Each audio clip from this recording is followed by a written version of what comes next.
என்னென்னா நாங்கள் அகரம் ஃபவுண்டேஷன் வச்சுருக்கோம், உங்களுக்கு தெரிஞ்சுதானே. அக்கௌண்டிங் செய்கிறதுக்கு நிறைய பேரை கான்டாக்ட் பண்ணி சார்ட்டர்ட் அக்கௌண்ட் தேவை அப்படின்ட்டுலாம் சொல்ல கடைசியாக நான் கூகுளில் பார்த்துட்டு கிடைச்சது தான் jeffnabusiness.com. அவர்களை தான் தொடர்பு கொண்டு நாங்கள் எங்கள்ட ஆடிட்லேருந்து எல்லா அக்கௌண்டிங்கும் செய்து அவையெல்லாம் சப்மிட் பண்ணி இப்போ நாங்கள் டேக்ஸும் அரசாங்கத்திட்ட கட்டிட்டோம். அந்த டேக்ஸ் ஐடென்டிஃபிகேஷன் நம்பரும் அவையெல்லாம் எங்களுக்கு எடுத்து தந்தவ.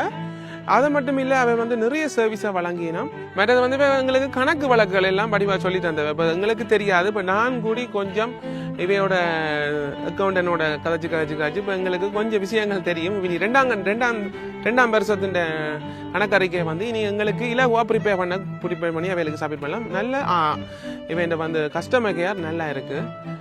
இவர்களால் வழங்கப்படுற சேவைகள் நிறுவன பதிவுகள், அதாவது அகரம் அறக்கட்டளை, கடை ரெஜிஸ்ட்ரேஷன் அதுகள் செய்யலாம்.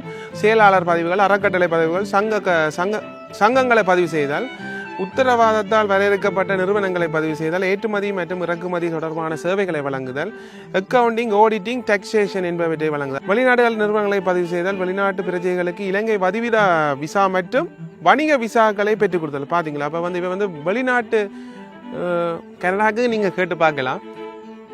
பெட்ரோல் செட் உரிமங்கள், அனைத்து வகையான சட்ட ரீதியான உரிமங்களை பெற்றுக் கொடுக்கணும். அதை விட மேலதிக விவரங்களை நீங்கள் அவர்களிடமே கேட்டுக்கொள்ளுங்கள்.